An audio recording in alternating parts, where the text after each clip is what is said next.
Hi everyone, and welcome to the second Weapons in Society conference. My name is Laura Bell and I am Director of Collections at the Royal Armouries, and we're so pleased to be hosting this conference again, and it's great to see so many of you here virtually this time, of course, but as you know, that means many more of you can join us much more easily than is normally the case, so that's good. And so by way of introduction, the concept of having a Weapons in Society conference came about a couple of years ago, and it's intended to showcase research in arms and armour, bringing together early career researchers, postgraduate researchers, and museums and heritage professionals, and many more, to look at the subject and the objects in a new light, working in collaboration, sharing expertise and experience, and to understand arms and armour better, and obviously their continued relevance in society today. And so to give you some background on the Royal Armouries, as most of you will know, the Royal Armouries is the United Kingdom's National Museum of Arms and Armour, and it holds one of the most important collections of its type in the world. Its origins lie in the Middle Ages, and at its core is a celebrated collection originating in the nation's working arsenal, and that was assembled over many centuries at the Tower of London. It comprises approximately 75,000 objects, 500,000 archive items, approximately 70,000 library items as well, and the collection is now displayed and stored not only at the Tower of London, but at the purpose-built museum in Leeds and at Fort Nelson in Portsmouth. And as most of you all know, the collection is of national and international significance because of its scope, really, but also due to its technical interest, aesthetic quality, and the early origins that I've touched on already. And the collection stands out to many, owing to the fact that it contains not only examples of luxury or art production or royal pieces, but also pieces used by the everyday fighting man. And since 2005, the Royal Armouries has also managed and enhanced the collection of small arms, assembled since the early 19th century by the British Army, which was formerly the Pattern Room, and now known as the National Firearms Centre. So there is so much more we can do together to use this collection, to understand it and to present it to a variety of audiences. And I hope everyone here can get some inspiration today and tomorrow. So please do take the opportunity to explore the collection in detail when you can, either via our collections online page, on the website. We've got an inquiries email, which our collection specialists will pick up, or of course in person at one of our museums. And I'm pleased to say they are all open now again, so that's good. And collections research for us is one of the many ways by which we fulfill our obligations under the National Heritage Act of maintaining and exhibiting a national collection of arms and armour. And the collection, combined with the object-based expertise that namely our curators have, mean that we are uniquely placed to have impact in ways beyond those available to other organisations in a lot of cases. And we want to continue to share that opportunity with as many researchers and colleagues and yourselves cross-sector as possible. And we truly do aim to offer an environment in which museum professionals, academics, scientists, makers, and practitioners, to name just a few, can work collaboratively to develop new approaches to the study and understanding of arms and armour, and of course, wider material culture. And the Royal Armouries has had a long and productive record of research and publication. Nurturing innovative research continues, as hopefully you can see throughout this conference. And we're so proud truly to work in partnership with a number of universities and continue to do so today. And the conference and the whole concept is kindly supported by, well, the White Rose College of Arts and Humanities, the Northern Bridge Consortium, and the Heritage Consortium. So many, many thanks to colleagues there. We all hope that this conference and subsequent discussions and the networking events, to name a few again, will lead to many more collaborations, strengthening links between academia and the museum and heritage sector, namely at least. And as you know, the subject matter of this conference focuses on all aspects of weapons in society throughout history and across the world.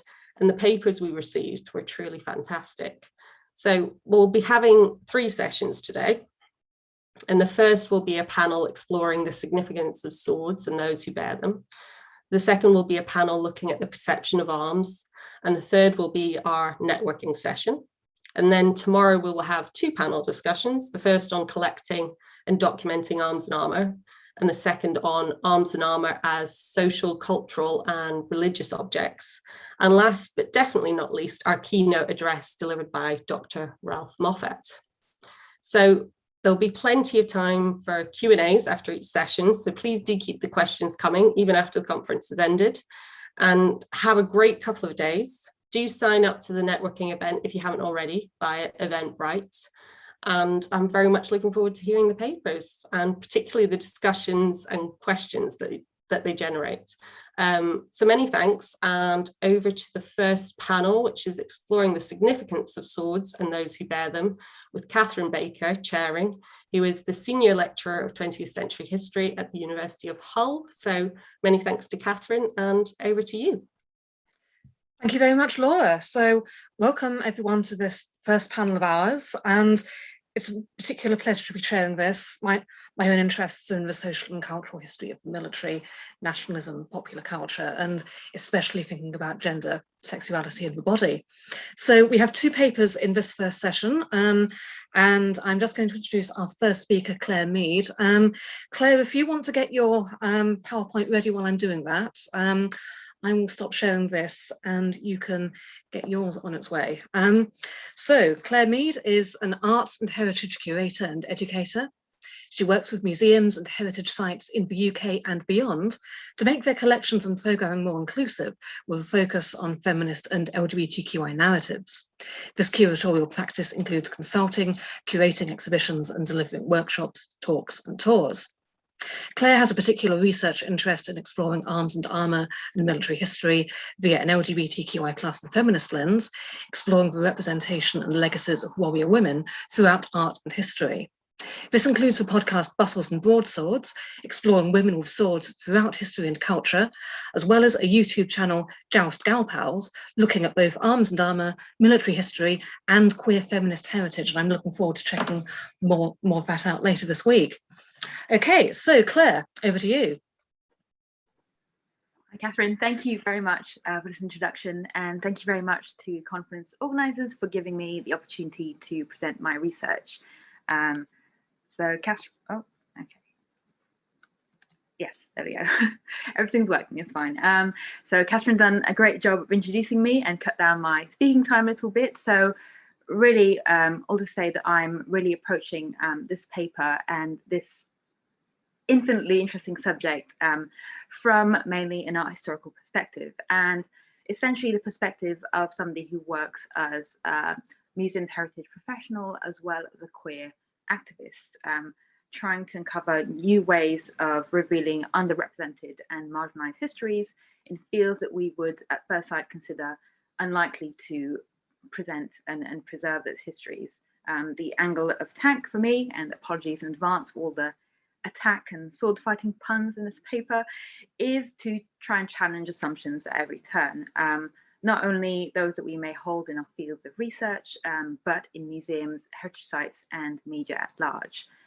Just like LGBTQI narratives and women's narratives can be found throughout history and heritage, they can also be found in fields that are seen, at least at first sight, as primarily male dominated. And so how can we uncover new narratives and destroy assumptions in doing so?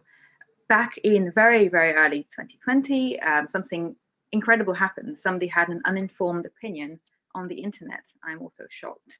The opinion could be summed up as annoyance at the depiction of fighting women in a Netflix adaptation of The Witcher, specifically the depiction of Queen Calante in armor and fighting on the battlefield, which led to a range of responses, of far more well-informed and well-constructed responses, both from historians, arms and armor scholars, and historical European martial arts practitioners, which obviously count far more than 0 women with swords within their ranks, and actually include them as leading experts in the field.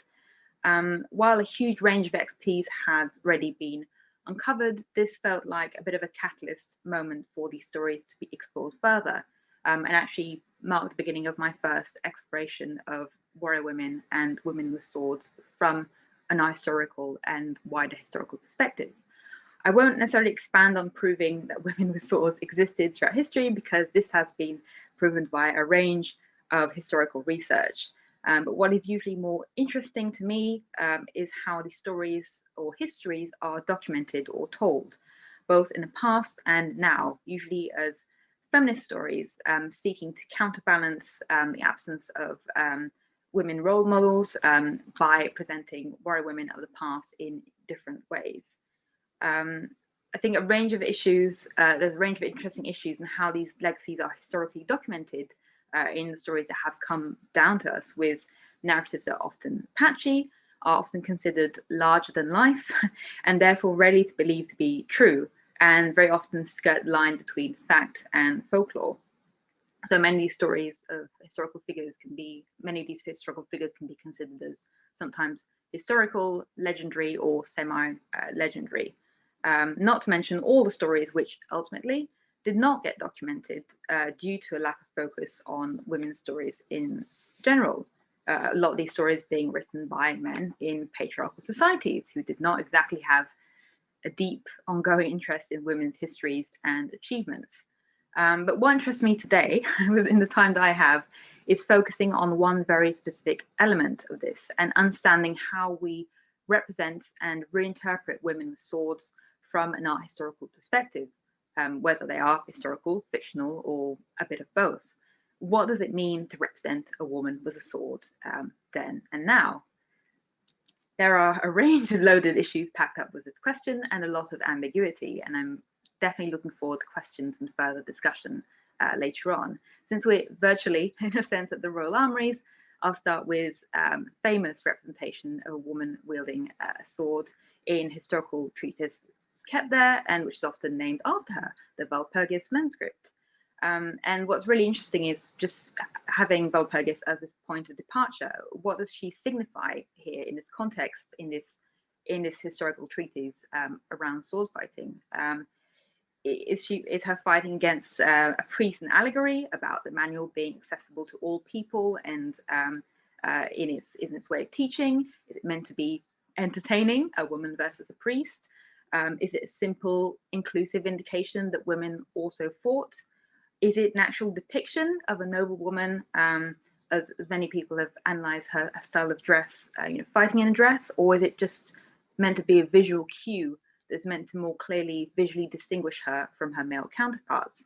And one that's quite interesting to me, is she an allegory, or is she based on real, actual women who took part in learning sword fighting? None of these questions and interpretations necessarily contradict one another, in my opinion, when it comes to the complicated depictions of women with swords.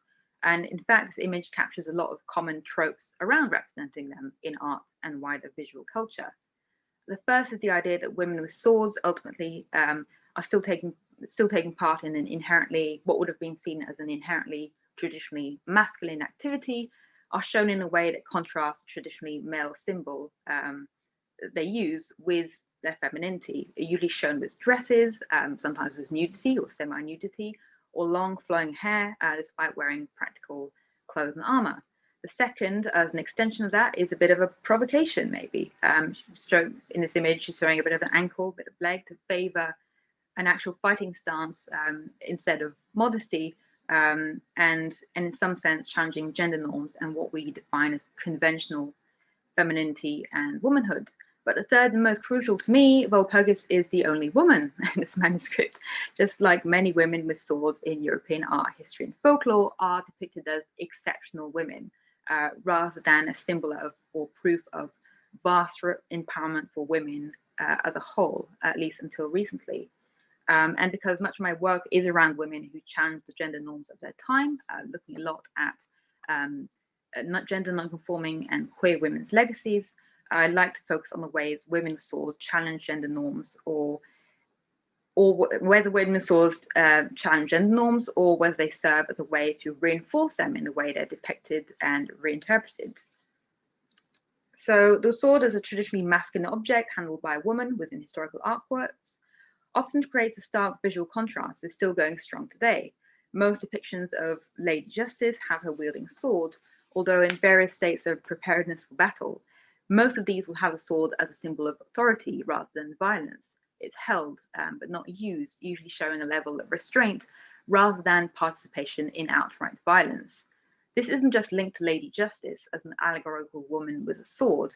A range of other sword-wielding women in art are shown as bearing blades as symbols of acceptably feminine virtues.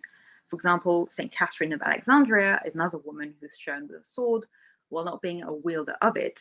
It stands in as a signifier for her independence and resilience, bearing a sword that ultimately executed her as a Christian martyr, but also an indication of her resilience, facing condemnations of a Roman emperor who sent his philosophers to debate Christianity against this woman scholar.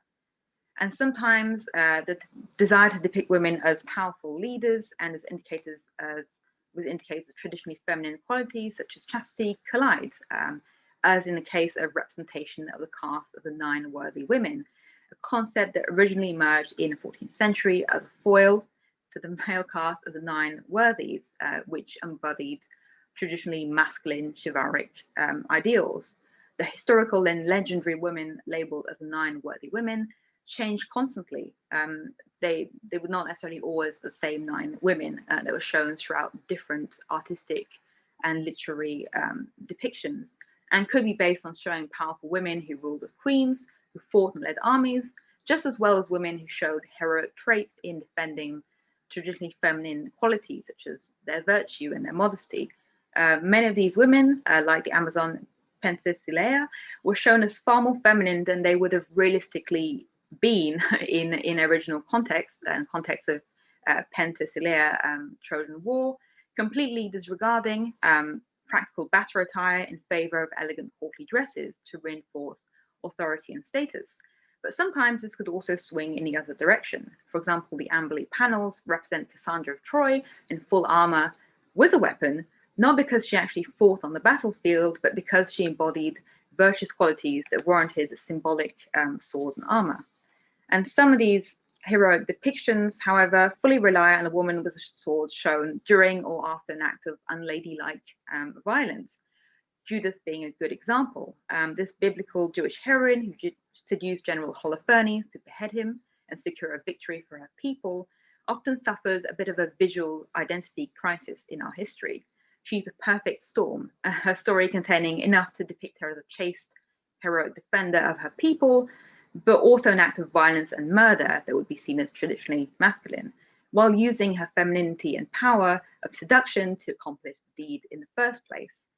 Judith is initially depicted as a chaste figure, but later Renaissance depictions lean in more heavily into the seductive elements of her story, leading to representations that try to find a way to reconcile 2 traits many would have seen as contradictory: the power to slay a man and the power to seduce him.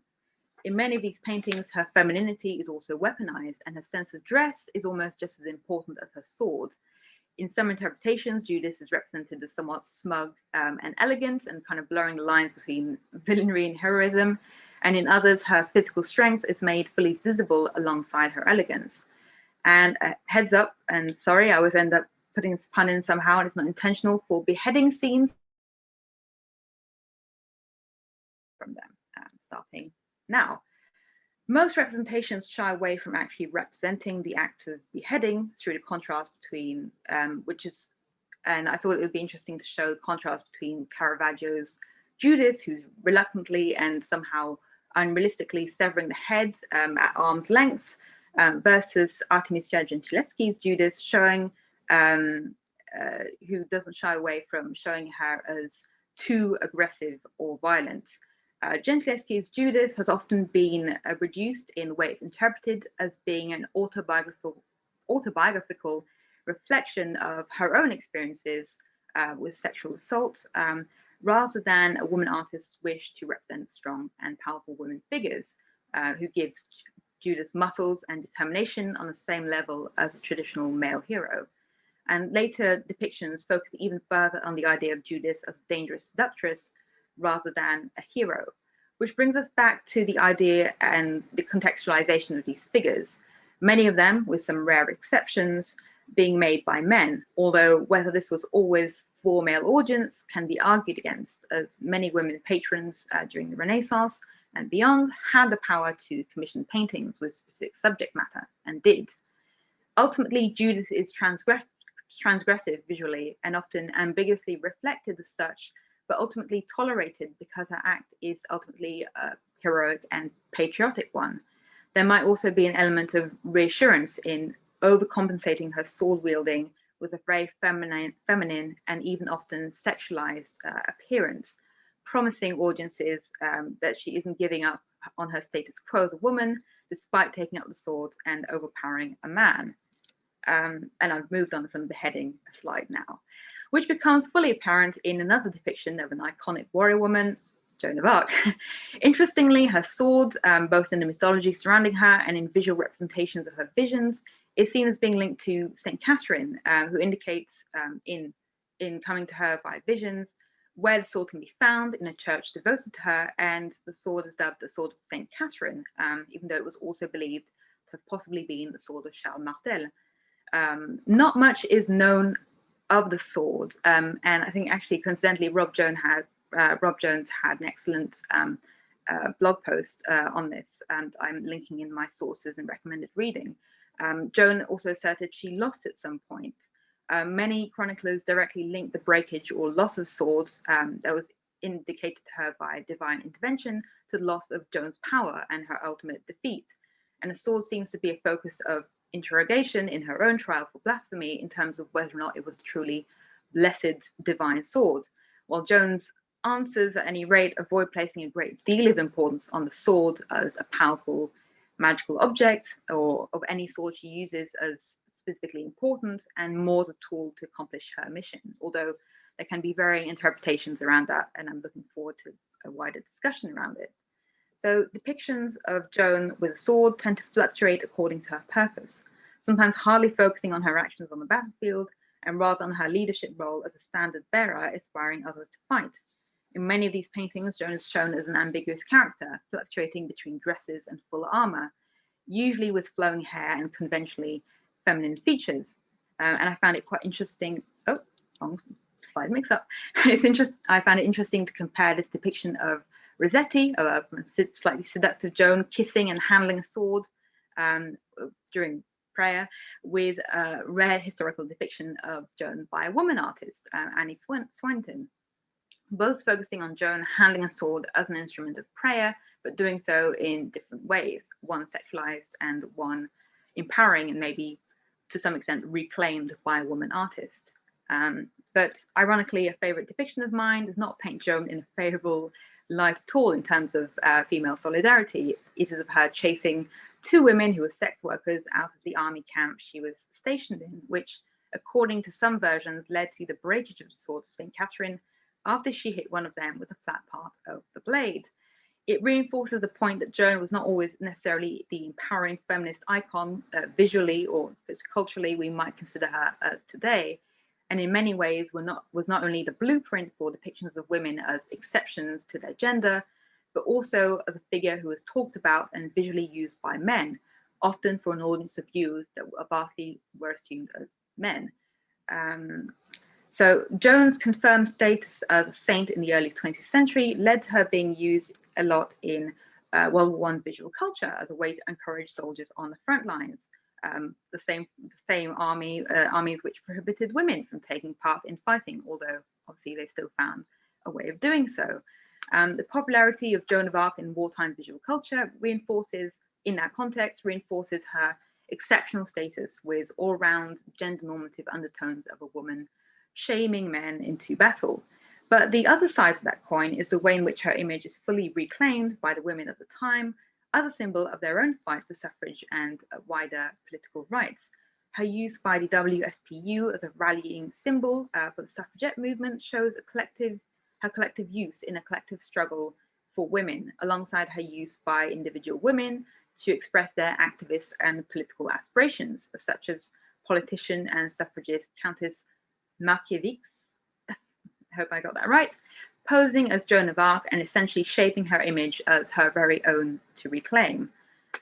These contrasting depictions of Joan of Arc may have also led to new have also led to new fictional depictions of swordswomen which have entered the mainstream, such as Eowyn in Lord of the Rings, whose representation may have been inspired by a range of women with swords, including Judith and Joan of Arc, which Tolkien would have had ample opportunities to encounter depictions of in the early 20th century, following her confirmed sainthood, as well as representations of Valkyries in Norse mythology.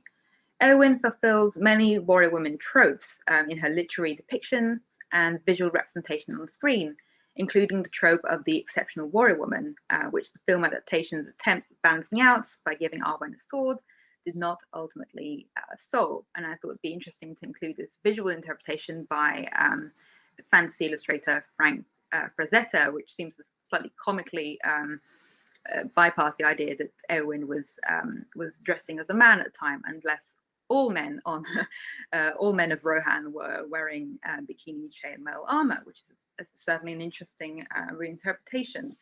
But the current reinterpretation of warrior women from Joan of Arc and Judith through to Eowyn from a feminist and queer perspective, while also being critical of their flaws, is part of a growing sense of reclaiming of many traditionally patriarchal narratives reinterpreted for women by women. A good example is the TV series She-Ra and the Princesses of Power, originally an 80s TV series, which essentially did the 80s nine-worthy women equivalent of giving a hero He-Man a counterpart that was marketable to girls. Its recent Netflix readaptation by Noelle Stevenson draws from the iconography of warrior women for new generations of girls, which embraces body diversity and LGBTQI narratives, reflecting a new trend in fantasy media. Which brings us back to the Walpurgis manuscript. The issue is not what this image means precisely and giving a definite answer, but how we're reinterpreting it in all its complexity today, and with whose help. How can we turn away from proof alone in the existence and representation of warrior women and look at how we represent, display, and reinterpret these stories? How can we account for the erasure of many women's histories and read between the gaps when it comes to the study and display of swords and arms and armour as a whole?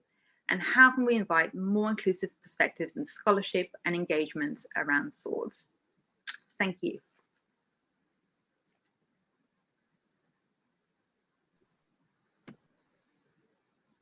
Wonderful, thank you very much, Claire. And we can never have too many sword fighting puns either. Okay, I know there's one or two questions coming in already on YouTube.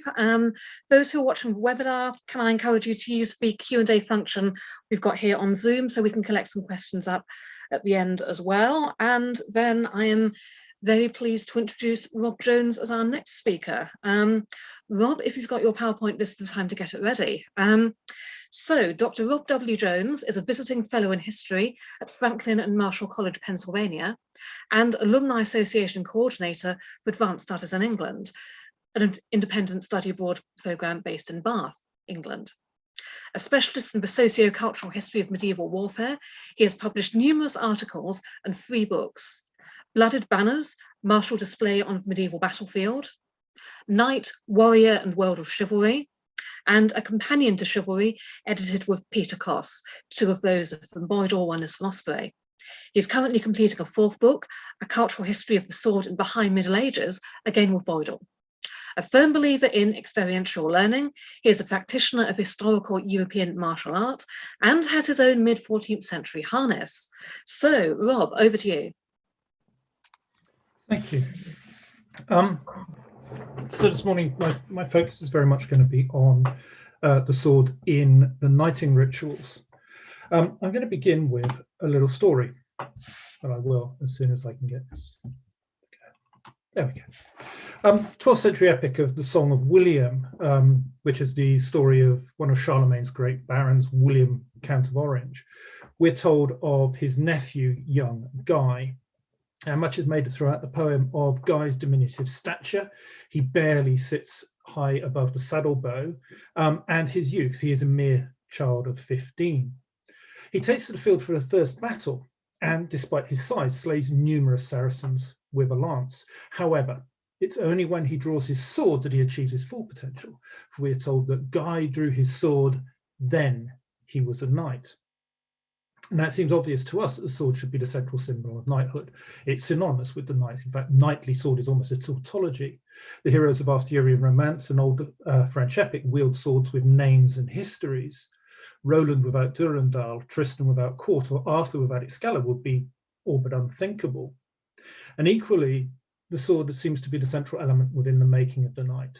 It's girding on, it's belting round, and indeed the collet, the strike, the blow with the flat of the blade on the shoulder, again, are central elements of this ritual. So in the paper, I'm going to look again at some of the importance of the sword in these ceremonies, perhaps just to question slightly the nature of the importance and some of the ways in which the sword might have been used in these rites. Guy becomes a knight simply by taking the field. There's no great ceremony to his elevation. There's no ritual preceding his act. Having persuaded his aunt that he should be allowed to join the men in battle, his uncle has asked him to stay safe, to be kept with the womenfolk. She gives him armour, a sword, a lance, and he rides off to join the army. Count William, on finding him amongst the troops, merely demands a show of horsemanship to be persuaded that Guy is good enough to take the field and to sit at his right hand. Now, we shouldn't be surprised by the lack of ceremony. I mean, it serves the plot for Guy to just suddenly appear and to prove himself. But it's also long been remarked that the early development of the knighting ceremony, the rituals, has not always been clear. And often the act could be quite an impromptu and casual one. As Max Lieberman suggests in his 2015 article on the subject, part of the problem is that we're not always clear what we mean when we refer to knighting. He makes the point that it's only in English that the ceremony has a single term, dubbing. Yeah, both in French and German, there's a distinction between the ritual conferring of arms, the remise d'armes or the Schwertleiter, and the act of a nobleman, the adoubement or the Ritterschlag. The distinction between the two is a fine one, but it's significant as it plays to the heart of an understanding of the rise of knighthood in the 11th and 12th centuries. The act of conferring arms, the gift of war gear from a lord to a vassal, marked the entry of the individual into the ranks of the melees. That's knighthood. But this was distinct from the ceremony of the accolade, the adoubement, the Ritterschlag, which was a rite of transition that marked a move from childhood into adulthood amongst the nobility. Such rituals were distinct, as were the men who went through each.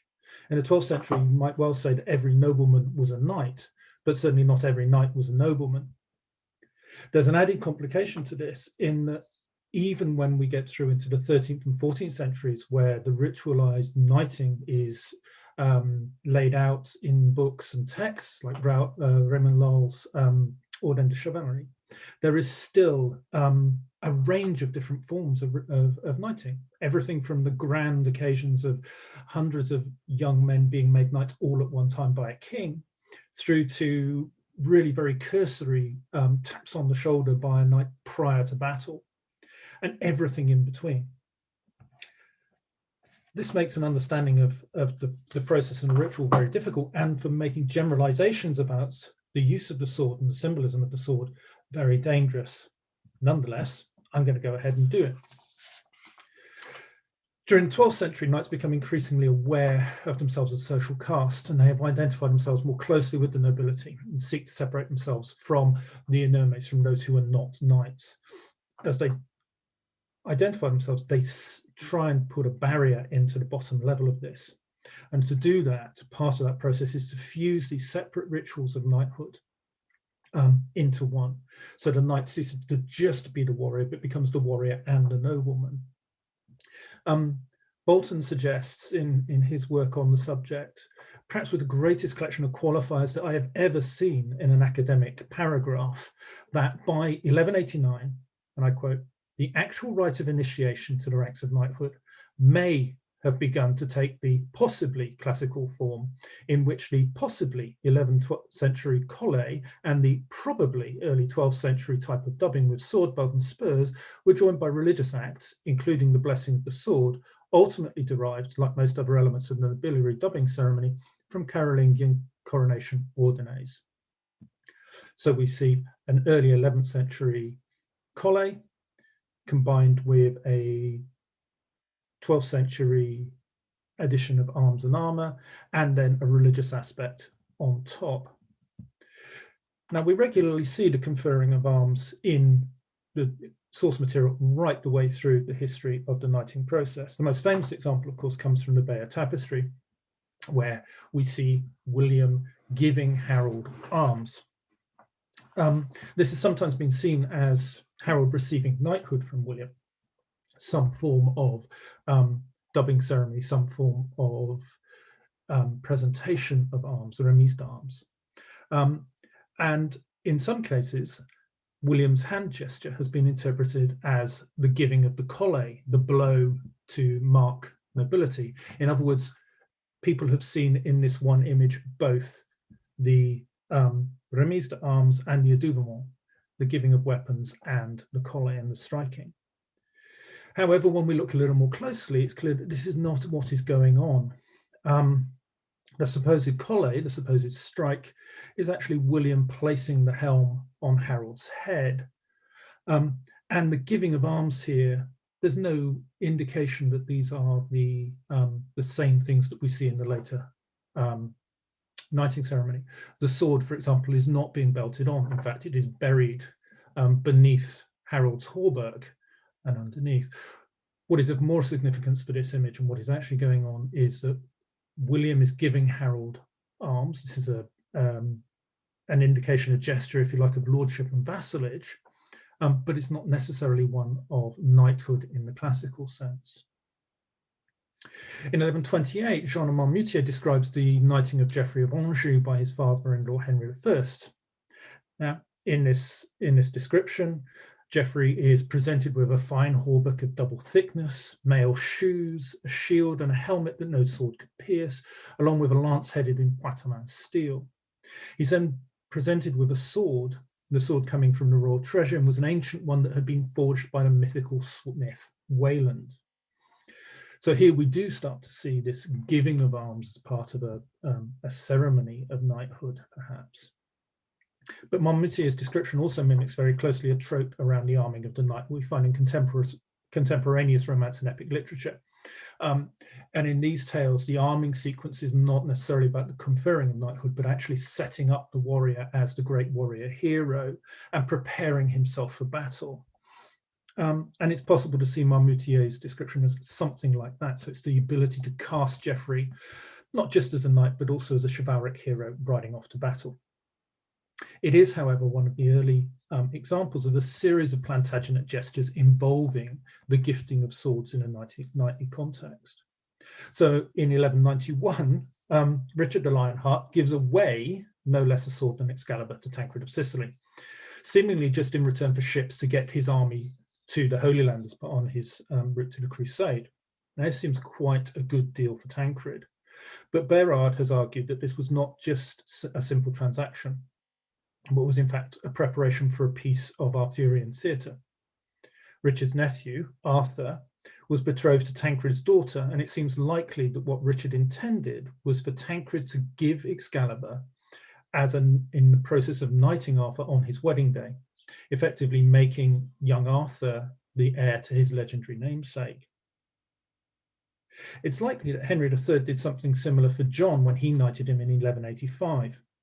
At the point at which Henry knights John, he also gives him the appanage of Cornwall and Ireland. And the arms that are conferred on John include the sword of Tristan, Court by name. Now, this, of course, is a fitting gift. If he's been given the appanage of Cornwall, the homeland of the hero Tristan, that's brilliant. On top of that, he's been given the appanage of Ireland, which is where Tristan goes to slay the evil giant Morholt and end years of a protection racket that has been going on between Morholt Island and Cornwall. So the link with John, a Arthurian hero, and the ability to bring Ireland to heel are all combined within this one gesture of giving of a sword. The rituals for making a knight may have begun to coalesce into a single event by the end of the 12th century, but that did not mean that it was an event for everyone. There were, and continue to be for most of the 13th century, clear gradations between those knights who had undergone the knighting ceremony and those who hadn't.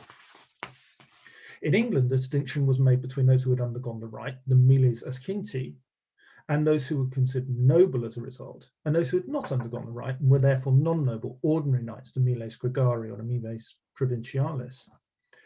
Note that in England, at least, those who had undergone the rite of dubbing were referred to as acincti or belted knights. And I take you back to Bolton's reference in his description of the conflation of all of these rituals with the reference to the dubbing with the sword belt and spurs. The idea that knight status was symbolized by the belt has been a long-standing one, the belted knight, the girded knight. And it may seem to suggest that it's not so much the sword as the belt that's of significance as an emblem of knighthood. So perhaps we're barking up the wrong tree here where we talk about swords. Perhaps we should be thinking about the sword belt, the cingulum militia, as being the important symbol. Now, the cingulum is a symbol with a long history. It dates right back to classical Rome. From in the early days of the professional Roman army, the belt, along with the studded leather sandals or caligae, were the accessories worn that distinguished the soldier from the civilian. And not just when on active duty, but even in everyday wear, or indeed as a retired veteran, the soldier could be distinguished as a gentleman covered in arms and encircled by belts, as Juvenal was to put it. So the sword belt, the cingulum militia, the military belt, was a clear marker of status within the Roman world for those of a military origin. Now, by the late Roman period, the cingulum, along with the other trappings of military culture, had also been adopted by civil servants as a mark of their service to the state, and it served to mark their and the soldier's elevated position and distinction from the unarmed commoner, or indeed by the Christian period, the churchman. And in the post-Roman period, these same trappings of imperial government are retained or adopted by the kings, nobles, and warriors who fill the vacuum left by Rome's collapse. So the cingulum militia is Roman in origin, but moves right through it into the medieval period. Now, Stephanie Hoss, one of the key workers on the classical cingulum militia, has argued that the martial symbolism of the belt may well have been a status transfer from the sword which hung from it. And this came about because the way in which the scabbard was attached to that belt made it difficult to remove the sword. And as a result, they became a unity. If one disarmed, one had to remove sword, scabbard, and belt all as one piece. And equally, when one was arming, the same was true. Now, this poses an interesting possibility, because could the same be true of the sword and sword belt in the High Middle Ages? At this time, in the 12th and 13th century, the sword belt is threaded right through the scabbard and tied with a complex series of loops, knots, and cords. It might be possible to unthread the scabbard from the belt, but this was a complicated task. Instead, it's much more likely that sword belt and sword were put on or removed as a whole piece. And this might be why we see in our sources so often where swords are not being worn, but are being either carried on the shoulder or stood by the side, that the sword belt is actually wrapped around the scabbard. This is a traditional image that we see time and time again. The cingulum militia, I would say, was a mark of higher status within the ranks of knighthood. Yeah. The belted knight stands above the miles gregari, the ordinary knight. Any miles, any milites, any knight might have a sword, but only a noble knight had one and no belt to hang from it. By the 14th and into the 15th centuries, these sword belts had become much, much more ornate. They developed into big, solid, so-called plaque belts with large enameled or metalworked pieces attached to them, in so much so that you can't, in the 15th century belts, you can't actually see the level work beneath. And indeed, by the 15th century, they've become separate from the belt that suspended the sword. And you can see that in the image on the top right there, which is from a 1420s effigy. You have the plaque belt, the cingulum militia, horizontal just below the knight's hips, and then hanging down is the belt that actually suspends the sword. And perhaps this is one of the reasons that we've come to think of the belt of knighthood as being separate and distinct from the sword. But it's still the symbolism of the sword that once hung from it that underpins that importance and that significance. The third element noted in Bolton when it came to the knighting rituals and the developments of making rights was the blessing of the sword. Alongside the collay, the blow, and alongside the belting, we have the blessing of the sword and the involvement of the church. It's by the latter part of the 13th century that this process has really taken place. The great chivalric writer Raymond Lull, in his book of the Order of Chivalry, makes the sword a sacred object in his explanation of the rituals of knighting. It's blessed on the altar, and that transforms it into a divine tool. The two edges of the sword remind the knight of his twofold duty to protect the weak and uphold justice. As Bolton notes, the increasing importance of Christian ritual within the otherwise secular act of making a knight drew heavily on the inauguration rituals of kings. This is unsurprising. The church was seeking to assert its authority on the chivalric class in a number of different ways. And at the same time, the knightly class was increasingly keen to assert its superiority and authority over ordinary people. A ritual for making knights that reflected that for making kings served both of their purposes admirably.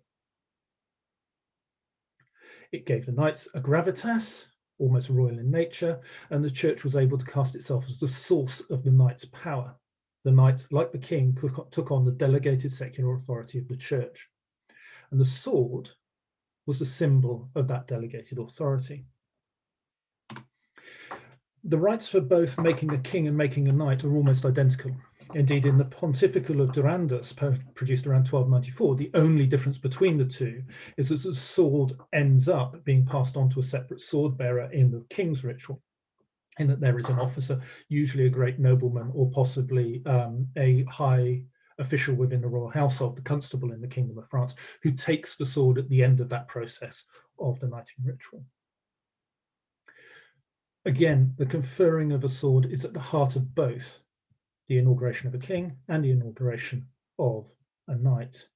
Now, Keane notes that this act predates the church's involvement for making either kings or knights. He notes that Charlemagne, when Charlemagne made Louis the Pious king of Aquitaine in 791, one of the things he did was to gird on a sword. And again, we have a transfer of authority there from Charlemagne, Holy Roman Emperor, to Louis, king of Aquitaine. Now, in the high medieval rite for inaugurating a king, the sword undergoes a kind of, I suppose, martial hokey-cokey. So what happens is the bishop, having placed the sword on the altar and blessed it, lifts it off, he belts it around the king or the knight. He then immediately removes it from the king and knight. He unsheathes it and passes it back to the candidate with the exhortation that the candidate should use the sword in defense of the church and the vulnerable. The candidate then brandishes the sword, he waves it about. Depending on which ritual you read and which which ritual you read, it either goes to 4 different points, the 4 points of the compass perhaps, or to 3. Now that might be a recognition of the Holy Trinity, but I also wonder if you only throw it in 3 directions so you don't end up hitting the celebrant priest in the face. Always a danger in a small church. Having brandished the weapon, which is also, if you like, a formulaic act of defending the church against all comers, in the royal ritual, as I said, the sword would then be passed on to an officer who would carry it, a sword bearer, whilst the rest of the king's inauguration went ahead. In the case of the knightly one, it is sheathed and the knight now carries it himself. What has happened in this to and fro process is that the bishop, the ecclesiastical authority, has taken the sword, the symbol of power and justice and defense, and passed it to the secular authority. But it's gone via the altar. It is a weapon of God that has been passed to the secular authority. The swords used in the royal inaugurations are almost invariably symbols of long-standing authority and status of the crown. In France, it's joyeuse, the sword supposedly of Charlemagne. For the Holy Roman Emperor, on the right there, it is the sword of St. Maurice, who is the patron saint of the Holy Roman Emperor. And in Poland, it's Szczerbik, which, according to tradition, was a sword that appeared in the hands of an early Polish king, given to him by an angel to ensure his victory. These swords are heirloom weapons. They are handed down and reused time and time again. And in fact, in the case of Joyeuse, it's rehilted and altered and updated and is still being used in the 19th century for Napoleon's coronation as Emperor of France. It's rare for swords used in dubbing rituals to achieve the same status. The Plantagenets are an exception. And here too, they're also making a political statement. Besides, not every knight had access to a treasure trove of Arthurian paraphernalia that they could just whip out Excalibur or Tancred's court and just wrap it around your son. There's also no real indication, or very few indications, that knights are keeping swords with which they were knighted separate and distinct. I've come across no mentions in wills or inventories of, here is the sword with which I was knighted. You just have lists of swords, and in some cases, an awful lot of them. But there is one group of swords that might just fit the bill, and I'm going to finish on this point. There are a whole group of swords which, from the 12th century onwards, have inscriptions of an invocatory nature. Some of these are very clear in that we can see words like Dominus Benedictus, Sanctus. Some of them have very clear statements, but others are seemingly meaningless strings of letters, and they've posed incredible problems for interpretation for those scholars who have looked at these things. This is the most famous one. This comes from the British Library sword, and is famous because in 2015, the British Library actually made a public announcement asking for help in the translation of the inscription you can see on the blade. They got a very wide-ranging and somewhat oddball collection of descriptions that connected it to Atlantis, to Ireland, to Hungary, inevitably to the Templars and the Masons, all of which were very interesting but don't seem to have fitted within the context itself. Increasingly, these inscriptions are being recognized as being abbreviated forms of religious or mystical texts. And a number of them, notably the Benedictus group, which invariably has the truncated version of the word Benedictus or benediction, have been highlighted and recognized as having a direct connection to those pontifical statements for the blessing of swords and the inaugurations of kings and knights. They contain within them, encoded, what seem to be phrases taken from psalms, which are the psalms that are being sung. For example, Psalm 443, which talks about God training my hand to war and my fingers to fight, and an inevitable one you would use for an inauguration ritual connected with swordplay and connected with the defense of Christianity. And it seems clear that some of these swords, at least, have elements of that inauguration ritual encoded on their blade. This offers us the really interesting possibility that this collection of swords is actually the remains of swords that have been made specifically for the knighting ritual. It's possible to think of these swords as having been inscribed with these blades, and the inscriptions serving perhaps in a way that Michael Clancy would recognize from his book Memory to Written Record, where he talks about the way in which we move from objects memorializing events to the written word memorializing events, as a memorialization of the knight's inauguration, the knight's dubbing. So Clancy suggests that what we see in the 12th century is a shift from the use of objects to memorialize things like land transactions and gifts to churches in favor of written documentations, charters. But he also notes that there's a period in between where both are being used alongside. So sometimes you'll find a charter which has a knife attached to it. On other occasions, you'll find something like a knife or a horn, which then has elements of the charter inscribed into it. And I'd like to suggest that perhaps what we're seeing in these swords is something similar going on, that this is a sword that has been made for the knighting ceremony with a charter inscription, or with an inscription of that ceremony written on it. It might even be possible to take it a little further and suggest that these swords had an active role to play within the knighting ceremony. So as it's placed on the altar, the inscription, which is best read horizontally, and which, being relatively small and complex, cannot be read casually, but needs consideration and also needs a clue as to what it is you're looking at. And you have to have an understanding of what it is trying to say.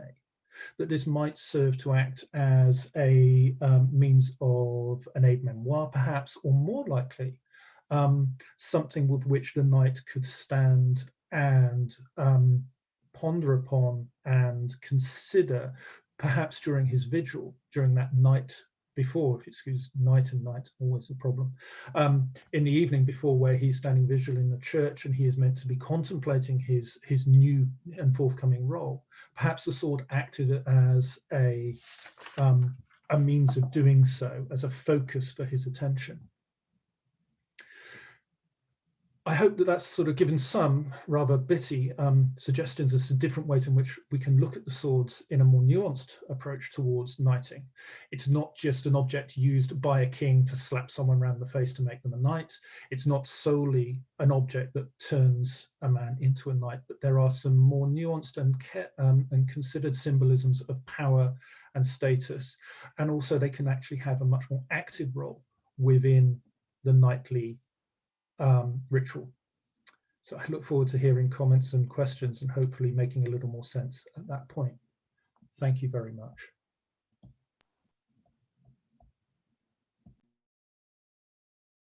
Thank you, Rob. That was fascinating, and especially starting to get into solving some of those mysteries of the inscriptions, perhaps near the end.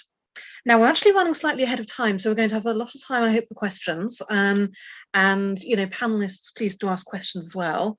Why don't we take a moment or two for anyone who's got a question right now to pop it in the Q&A, and we'll see what we get. I've got questions for both of you, and we've had a couple of questions come in from YouTube as well.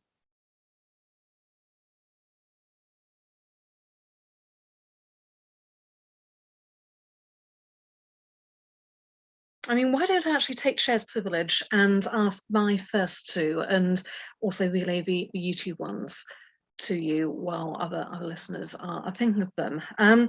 So Claire, I had a couple for you actually, and the first one I was thinking about was, we've seen a lot of different kinds of appropriations of the the history and legend of Joan of Arc, including some to mobilize patriotic sentiment during the Great War, for instance. What about far right appropriations of Joan, which I know there have also been, and how do the people behind those reconcile her figure with the desired gender order that they have?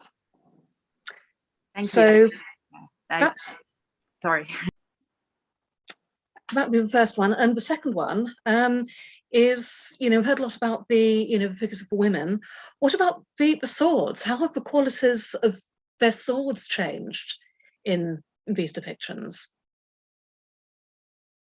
Thank you very much. These are really great questions, and all more so because I initially had something around far-right reclaimings of Joan of Arc in my paper, and I had to cut at the time. So it's always great to be able to expand a bit more on that. It's definitely something that's very, very close to my heart in terms of engaging with this as a French person who Joan of Arc has been reclaimed and is currently being reclaimed by the French far right, but also historically, for example, during World War II by Marshal Pétain on the occupied side of France, which was really engineered as a way of building up propaganda against the British, who shown as quite literally burning Joan of Arc at the stake. What I see really in terms of depictions of Joan of Arc from that fascist far right perspective is really that kind of emphasis on her Frenchness, her French identity, and her whiteness that's equated with this idea of traditional, whatever that means, French values that essentially just make her into a much more of a gender conforming figure. Each time you see a depiction of Joan of Arc from that perspective, she might be wearing full armour, but she's shown in that very kind of traditionally feminine kind of way, which I find very, very interesting in the context of wider activist struggles and against fascism from a feminist and from an LGBTQI viewpoint.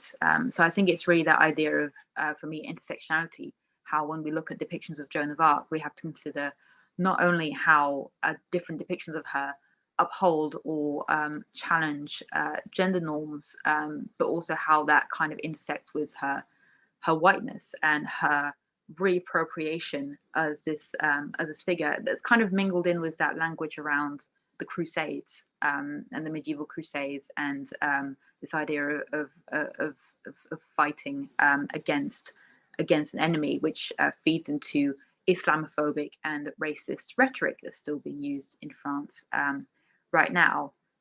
So for me, I think it's really being aware of those different visuals and being able to kind of recognize them when they crop up.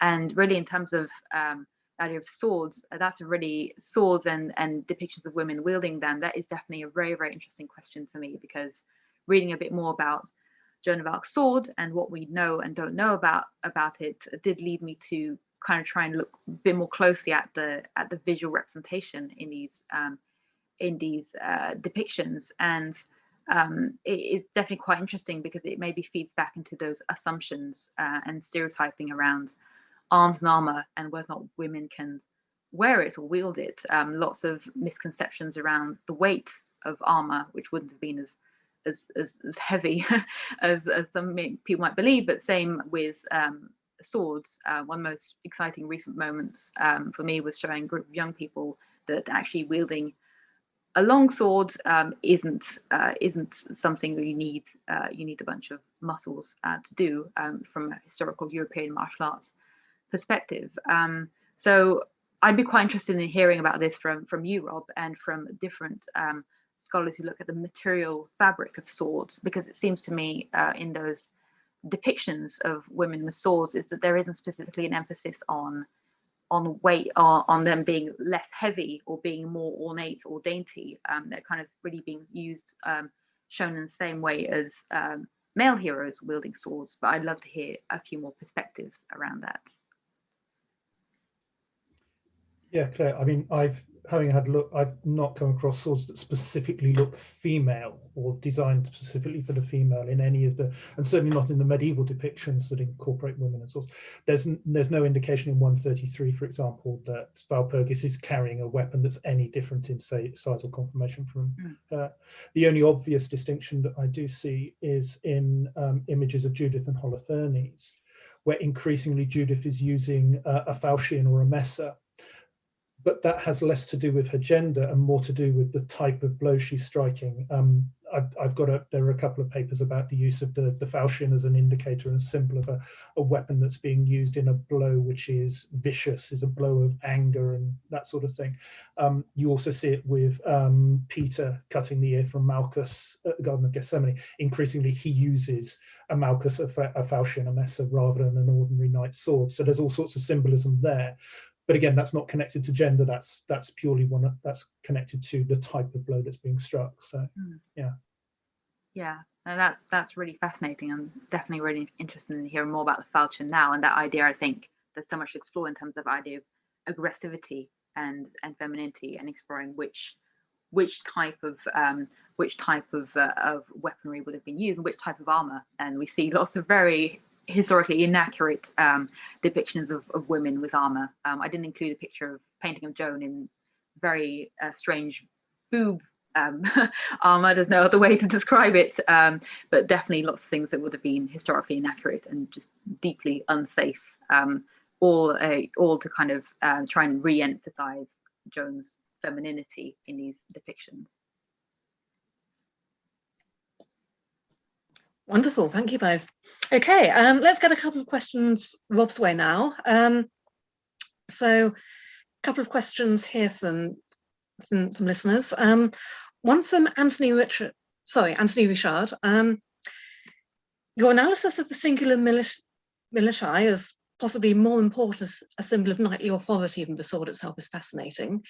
Do you think the sashes and belts still used as badges of authority in our modern European republics could be a holdover of that principle?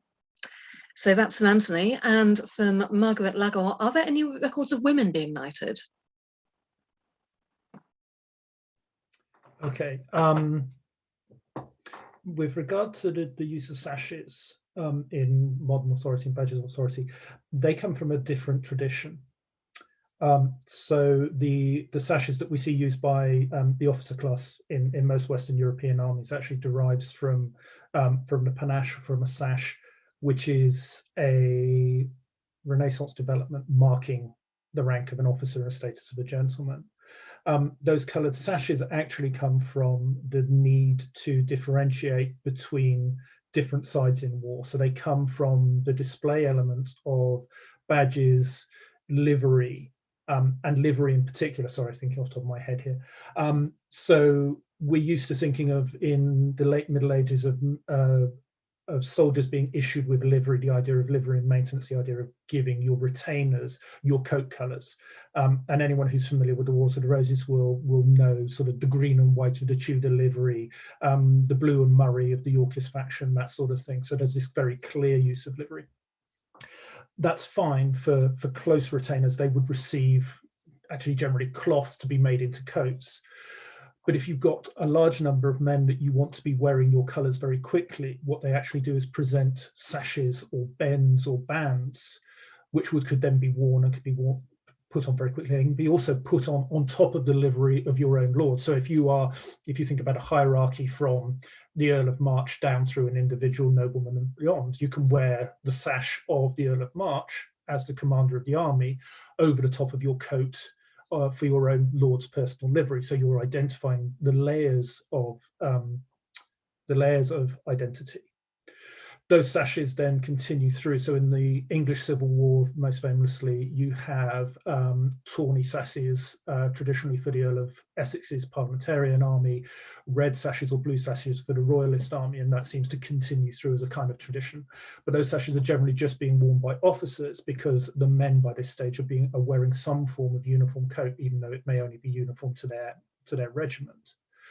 And then the continuation of wearing of the red sash as a symbol of officer status carries on, and it's coming through. So very long rounded story to say, no, I'm afraid that the sword belt doesn't continue in that way and with that significance through beyond maybe the 15th century. Instead, what becomes increasingly important is the sword itself as a symbol of not only a nobleman, but by the 16th century and into the 17th century, just a gentleman.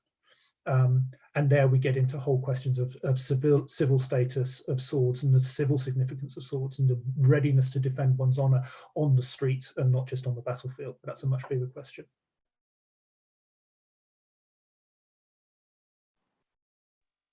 As to the question of women, as to the question of women being knighted, I am not aware of anything and certainly not within the historical sources, but I'm also not aware of anything within the Romance or epic literature, except for something like Silence, where you have basically a noble princess who is brought up as a male, in order that she can inherit her father's realm. And there are a whole complex series of questions there about gender identity, about gender normativity, as well as then gender roles.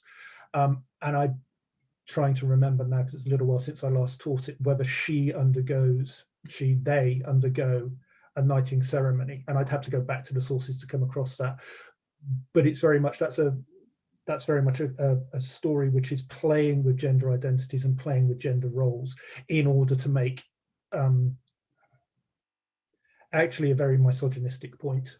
When you get right down to it, Silence is written in a traditionally medieval and quite misogynistic way. But Claire, you might have something on that one as well. Yeah, I'm very glad you mentioned the Roman Silence, because it's definitely fascinating in terms of what we might consider on one side as kind of maybe trans and queer readings of a character, but also that enduring contradiction is that many of these characters we would today view at first sight as empowering or from those feminist queer perspectives are within this very misogynistic patriarchal structure. I've been searching high and low for women being knighted, but ultimately it was really looking at this idea that knighthood existed within these very rigid confines in terms of gender and gender expectations that women were not necessarily allowed to partake in, which didn't necessarily mean that they didn't fight and they didn't take part in fighting. I'm currently researching Agnes Hotot, maybe not pronouncing correctly, which is an interesting medieval account of a woman who took part in, who allegedly, according to law surrounding her, took part in a tournament to replace her father. But there isn't any indication that that she was knighted. It really seems to kind of correspond to that idea of a common trope in warrior women histories and stories, a woman rising to the occasion during one heroic act, usually either for her country or for a male figure. And that can be either her husband and she's fighting at his side, or can be for a father, which is really interesting. And it kind of, and sometimes it's hard to kind of untangle the enthusiasm that people have in terms of uncovering women warriors from terminology. And for example, having researched, just to kind of stray away from the Western European perspective for a moment, looking at warrior women in Japan, and many people calling them women samurai. But just as with knighthood, the samurai class, social status would have been something that would have been specific to men, which didn't mean that women within a samurai wider social class did not fight, did not take part in combat. In terms of the Roman Silence, I can't remember whether or not she was, or they were knighted. I'm also thinking about the literature around the Tournament of the Ladies, in terms of this literary trope around imagining what would happen if a group of ladies took part in a jousting tournament, and really make me think about the medieval equivalent of fantasy football. The depictions are not necessarily misogynistic or caricatural, really, but really kind of that wild speculation of what if these women who would have been known and maybe considered semi-celebrities at the time just met up and fought, and kind of a thought experiment around that. So I think it's the idea for me of the fact that women were not necessarily, and also the fact that women also had a very important social role to play in tournaments, even though they were not necessarily fighting as such. So for me, there's lots of interesting things to consider, even if it's possible that women were not, there isn't a woman knight that we know of. There's just lots of different ways in which women who fight come through in terms of historical, but also cultural and literary depictions.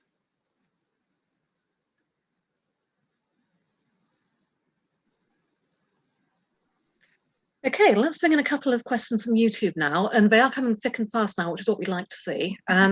So maybe panelists, let's keep the answers a little bit brief if then questions aren't so much about swords, but I think we will get through everything. A couple of questions here from Clement Bernard.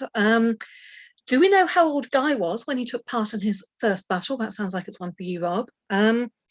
Were women allowed to fight in other armies during the Great War? That sounds like maybe, Claire, it's one for you. And also, did swords have any decorative differences depending on the rank you had? And was every sword unique? Or was it like in the army where we often see foot soldiers having the same swords?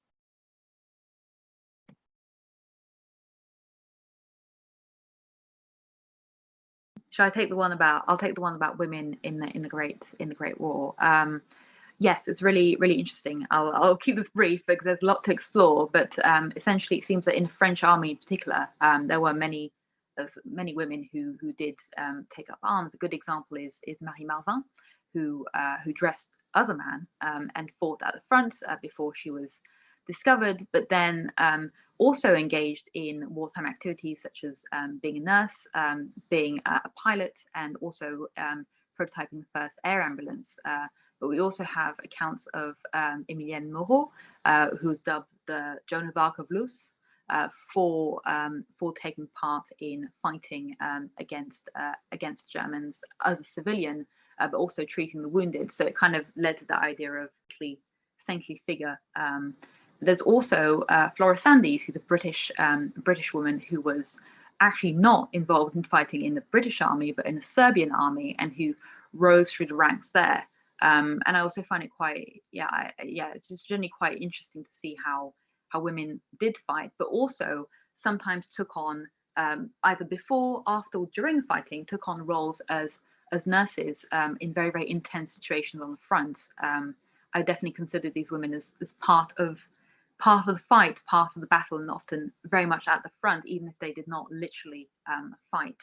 So lots of very interesting women to discover.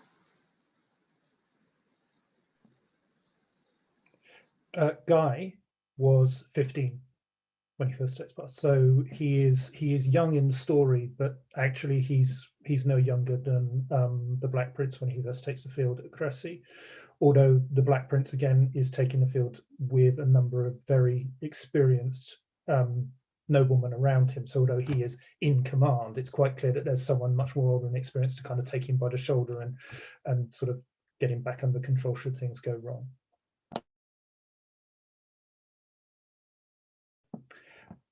As to swords indicating rank, by the time of the High Middle Ages, swords are no longer the rare thing that we tend to think of them as being. Yeah, they're ubiquitous. There is a whole culture of non-noble sword play that we really don't have time to get into here, but is fascinating. So there are lots of swords around. They are of very differing qualities. That's clear in a number of inventories of great noblemen who have 30, 40, 50 or more swords, some of them in batches. So Raoul de Nesle, who is a French nobleman in the 14th century, when in his inventory of all of his goods when he dies, he has bags of swords where the bag is a velvet and is actually worth more than the complete content of the swords themselves. But at the other end of the spectrum, you have swords which are worth tens of pounds, which in medieval terms is very expensive, incredibly ornate, with incredibly ornate scabbards. So you have a broad range of swords from top to bottom, but all owned by the same man. Now, some of those might be for his retainers. Some of them may be, he's got his sword for formal occasions, his sword for informal occasions, his swords for humorous occasions, that sort of thing. So a range of swords which he picks to suit. But there is no clear hierarchy of particular swords for particular ranks in the medieval period.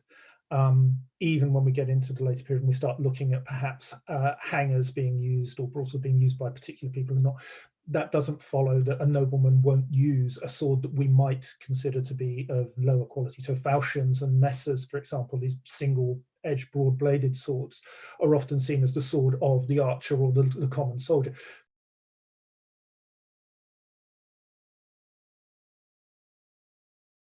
Rob, you've muted. Sorry, we also have indicators of knights of high and noble rank making use of falchions, which are traditionally seen as common as weapons. So no particular strict hierarchy at this period.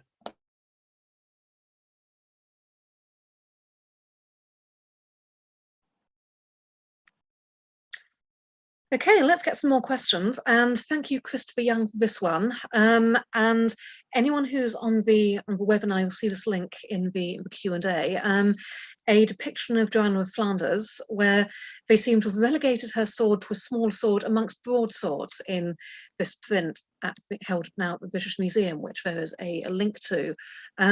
Could this be the artist trying to make some kind of point around gender? Christopher wonders. And another question, this one's coming from YouTube again, for women's personal carry or defence, did women use more daggers rather than swords due to weight or weapon size? That's a really, thank you very much for that link, by the way, preparing an episode on Joanna of Flanders. I'm definitely going to more likely carry daggers. Definitely something I'd like to explore a bit further. What has really interested me is much more recent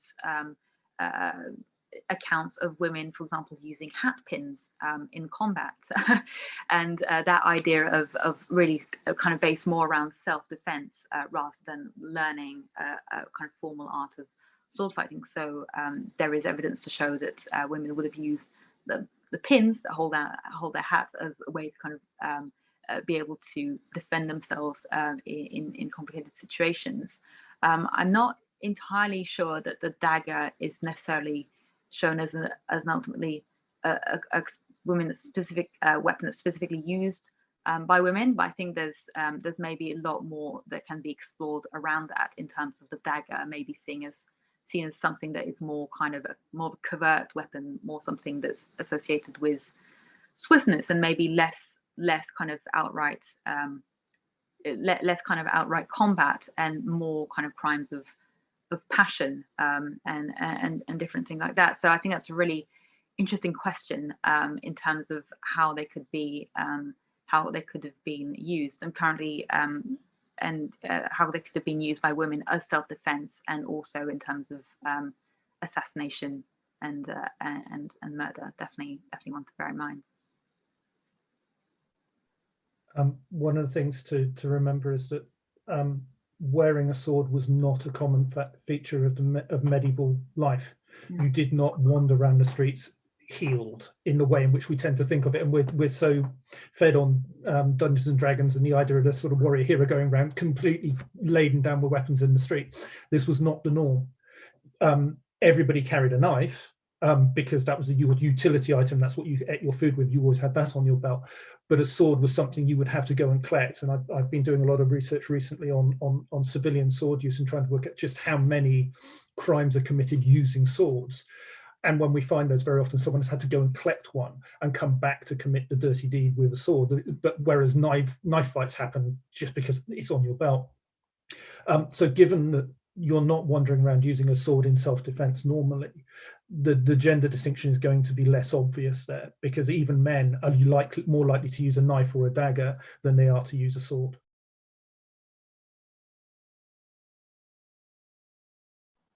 Yeah, that's a really interesting point about the idea of the knife just being a household item that anybody could grab, and so there is that accessibility of not necessarily having to go through the stages of having to get a sword and prepare for a duel, although obviously women did duel as well, even though some of these duels have been widely mythologized, such as the example of a 19th century topless duel, which 99% did not happen, but have been talked about a lot in terms of and sexualized a lot in the visual culture of the time.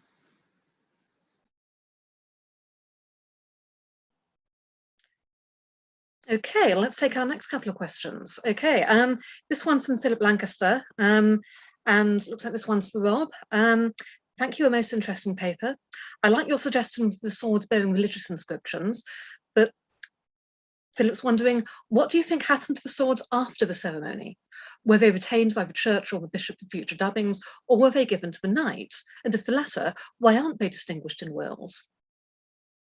So we've got that one. And another question that's come in, are there any typical examples of a sword used by women in a museum collection, and how different are they from swords used by men? Okay, Philip, that's a great question, and a tricky one to answer. The fact is that we rarely see what happens to a sword after a knighting ceremony. If it's anything like, if it was anything like a royal inauguration, if it's anything like the making of a king, then the sword would head back to the royal treasury, and that's clearly what happens on a regular basis. So, for example, joyeuse is brought from Saint-Denis to the place for coronation.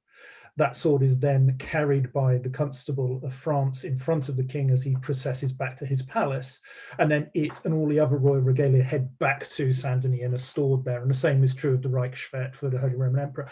These things are brought out for these occasions and then go back into storage. For an individual knight, really hard to tell. Where we see William of Marmoutier's Henry knighting of Geoffrey of Anjou, and Richard's giving of Excalibur to Tancred of Sicily, and Henry II's knighting of John, those swords are being given to them, and the sense is that they take them and they become theirs. But again, that's the only mention we have of this. You know, Excalibur appears for that one moment; it then disappears until the Battle of Agincourt, when it reappears in Henry V's baggage train. You know, we never hear about Tristan's court again in John's collection. It doesn't appear when he loses it all in the wash and everything else. But again, it reappears in later medieval regalia, as the sword of justice, the clipped tip sword of justice. So we have real problems keeping track of these things, and for ordinary knights we really don't have any indication at all. I suppose my best guess is that some of these swords really aren't that special, that the ceremony and some of the dubbing ceremonies can be very cursory indeed. You know, they really literally are a tap on the shoulder before battle and hey, you're a knight. And it may be that that's enough and that they don't hold a deeper significance. But it's also possible that these swords have deep significance. They end up hung above the tomb of a knight when he dies. And the actual historicity of it, the fact that it is the sword that he was knighted with sort of 50, 60 years earlier, is just lost to us. Not a particularly clear answer, I'm afraid. Sorry.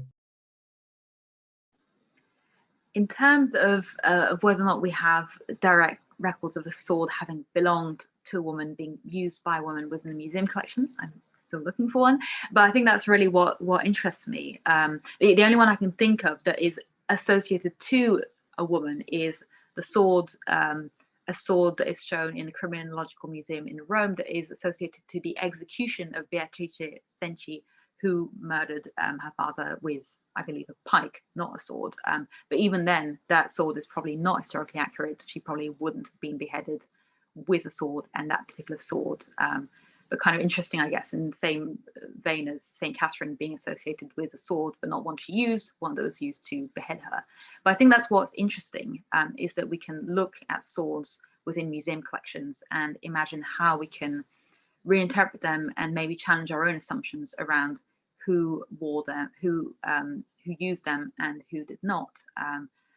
For example, I've worked recently with Shipton Hall and Calderdale Museum in talking about Anne Lister, 19th century lesbian who recounted her experiences in her diary, and also her experiences of fencing with the broadsword, basket-hilted sword. Now, we don't have a record of.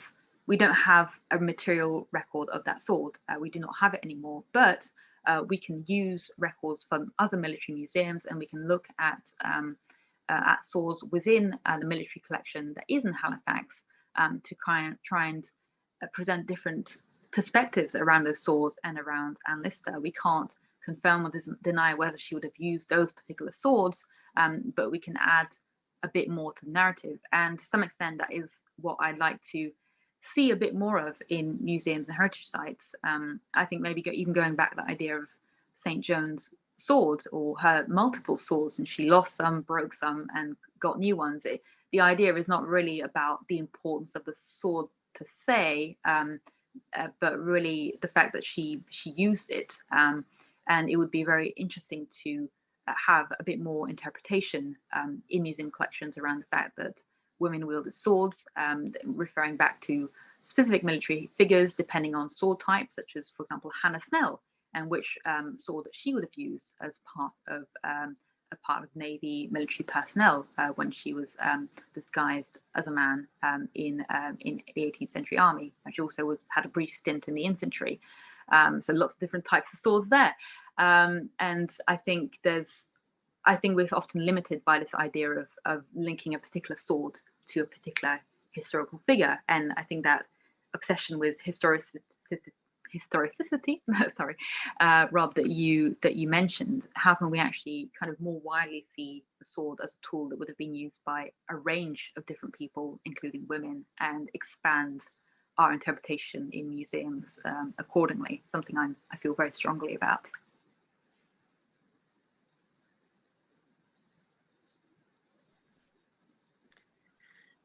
Okay, next couple of questions I think are both kind of to do with symbolism, and we're on the programme till 11:10, by the way, so we're looking good to get through all of these. First question in from Stephen Gunn.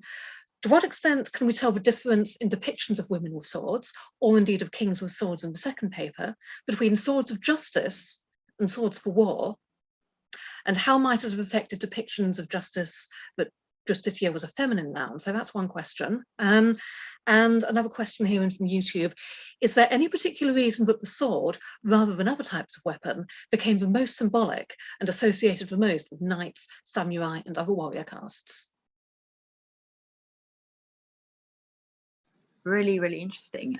In terms of the sword type kind of varying in terms of depictions with Lady Justice and in war context, I think it could be actually quite interesting to look at the design of executioner's swords and whether or not there was an actual link there. I think quite interesting in that sense of just maybe exploring the executioner's sword further and when it exactly would have been used and on which people, because there would have been lots of different types of execution depending on different social classes.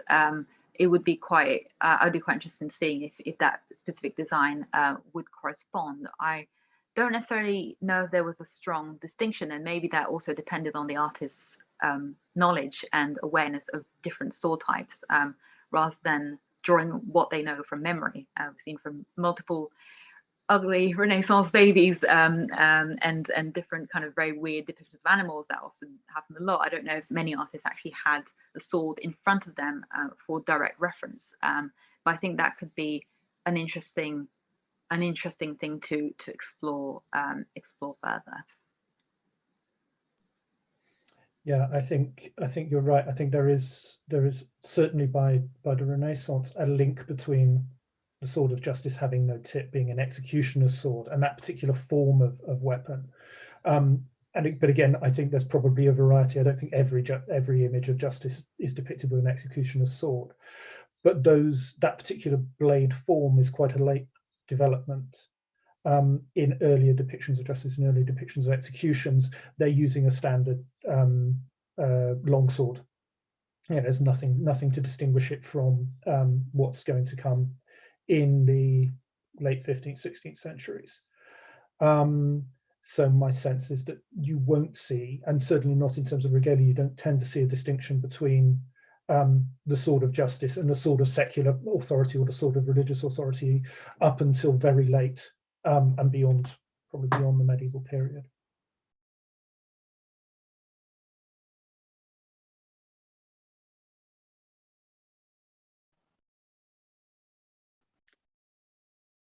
Okay. There was another question we missed, wasn't there? So there was one about swords of justice, and then yes. Thank you.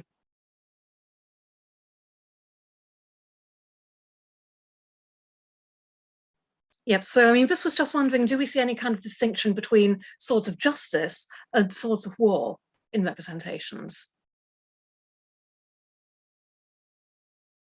Okay, so a very similar, a similar question in many ways about the symbolism of justice, symbolism of wars. No, and also there's no great distinction between regalia swords and fighting swords, to pick up on Chris's question from the Q&A, which is very similar. Throughout most of the medieval period, a sword is a sword. It's made for killing people. The fact that it is beautifully decorated and has an incredibly ornate scabbard is neither here nor there. It is a fully functioning sword. James Hester has produced quite a really interesting blog where he's suggesting that in some of the research he was doing for his PhD, he is looking at ceremonial swords very closely and finding damage on the blades and the crosses that indicate that they have at some point been used actively. Now, whether that's in earnest in battle, or whether that's a couple of people kind of getting into the treasury and going, oh, let's have a knockabout with the swords, is more difficult to tell. But it's clear that they have an actual life. They're not just a stage prop, if you like.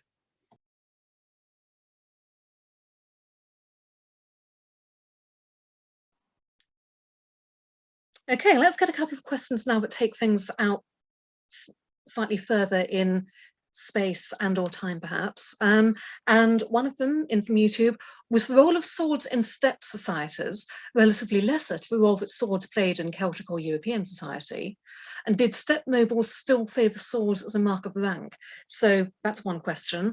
And then Colin Hathaway is wondering, and this might be one for Claire particularly, examples of women in ancient societies fighting alongside men, Boudica, Scythian armies, and also Vikings. Do you have any thoughts on that in relation to what we've been talking about today?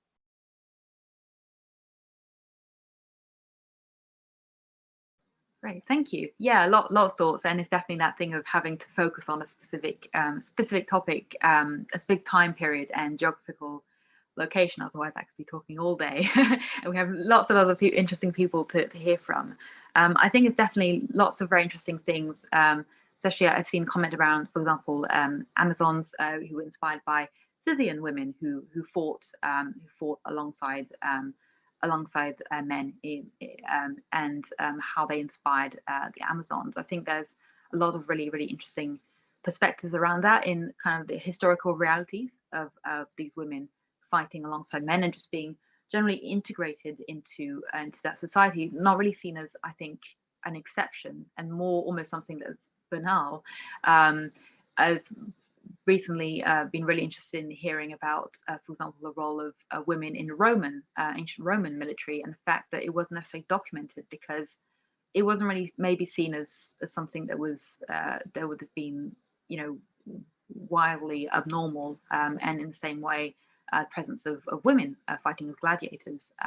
But what I find interesting is the way in which that is then reclaimed in other cultures. For example, the use of the depiction of Amazons is fascinating within the Greek context because it's still operating within a highly patriarchal society, where it's almost like there's this outlet to show a specific community of women in a certain way, but not really extending the rights for other women to fight, except in very specific cultures such as Sparta. I'm not necessarily classics experts, but trying to show different points of view. But I think that's really also interesting in the point of view of Vikings. A recent point of inquiry for me in terms of exploring, for example, legacies of Eowyn and how she may have been inspired by Vikings is understanding is to what extent were the Valkyries a reflection of societal conceptions of women at the time and women who fought. We actually have quite a lot of historical records, archaeological excavations that show human remains buried with swords that point to evidence of either trans men and non-binary individuals or women taking part in the fight. And sometimes these lines can be blurred, and reinterpretation can suffer from sexist assumptions. For example, of course, I've forgotten the name of the burial excavation, which happened in the UK, of remains found with a sword and a brooch, and this kind of confusion. There was this creation of a second skeleton, this assumption that this must have been a heterosexual couple that was buried together, and that the second skeleton was simply lost, very historically sound, rather than admitting the fact that this may have been a woman with a brooch and a sword who's buried, or a gender non-conforming man or non-binary person. So I think it's really interesting because we're often working with records which are inherently flawed and biased because things have not been documented properly, and things have been glossed over or just outright erased. But I think there's definitely a lot that's really fascinating in going back throughout history, and especially antiquity and up to a certain period in medieval history, and understanding how sometimes we don't have those records because they would not have been seen as inherently that exceptional for the time. It just would have been a part of military culture. A final good example might be the Picts and Pictish warrior women. We don't necessarily have depictions of them, but is that because it would have been seen as quite banal, and they wouldn't have needed feminine signifiers of long flowing hair on the standing stones that we have.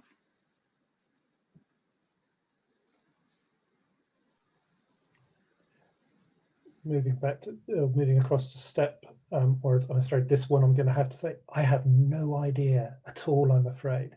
The only thing that comes to mind is that the sword of Attila the Hun is named and recognized as one of these great sort of heroic weapons, but I can't remember what context. So swords are certainly part of the culture, but whether they have the same significance and weight as they do in Western Europe, I couldn't say. That was where one of the early questions came from, wasn't it? We had a question asking about the ubiquity of swords as symbols of noble culture and symbols of power across Western Europe, samurai. I think one of the accepted reasons for that is that a sword is a complex thing to make, unlike a spear point, which can be relatively quickly forged. Actually, swords generally require a huge amount of smithing skills, quality. They also require an enormous amount of metal, and therefore they're an expensive item. And in earlier periods, large amounts of bronze or whatever. And so they're often seen as the high status comes from the manufacturing process. I've also heard it said that the reason the sword is so because it's the only weapon that has been designed to just kill men, which doesn't hold water when you start looking at hunting swords. So we'll skip over that one. But there are clearly all sorts of reasons why these things have become so significant. And you're right, they are significant in a wide range of cultures, in a wide range of contexts over a broad chronological time.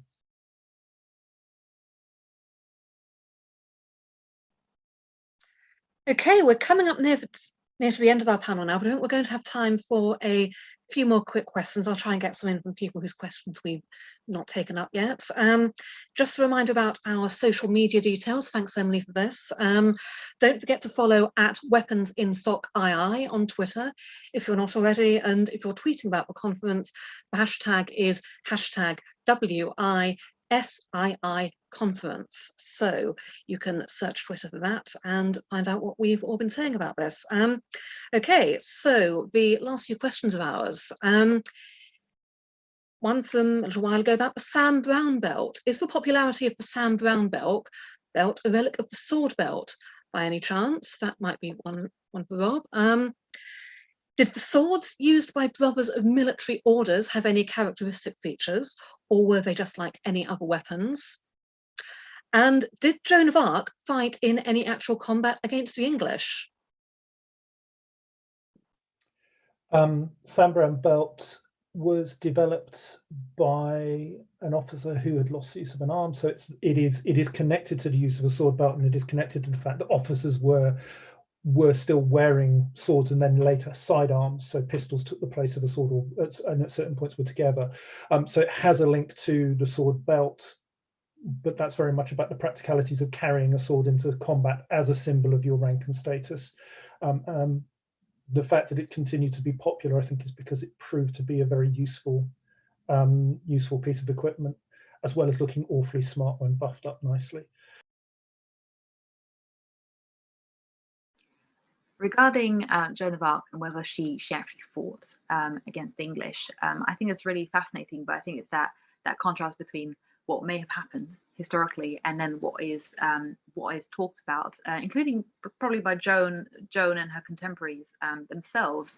I think just based on not being a Joan expert yet, but reading through, for example, the trial and accounts of Joan, it seems to reflect the fact that she knew how to wield bare arms and wield weapons, and had this awareness of the sword as a tool that she used. There's also some accounts of her being actually quite vicious in combat, and definitely very far away from the saintly depictions of her, and actually, quite relishing in bloodshed. But then I think there's this idea of what is then communicated around Joan of Arc's PR is really this idea of not having her lean too much in many depictions in a very aggressive, traditionally masculine role, and staying as a bit of I almost said a cheerleader to medieval troops in the way she's depicted by many artists and many chroniclers. So I think it's entirely possible and plausible that she did actually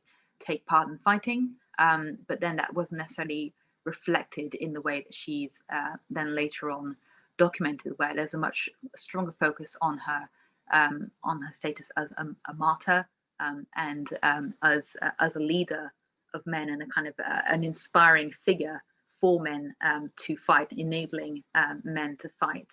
So definitely a really, really interesting one from that perspective.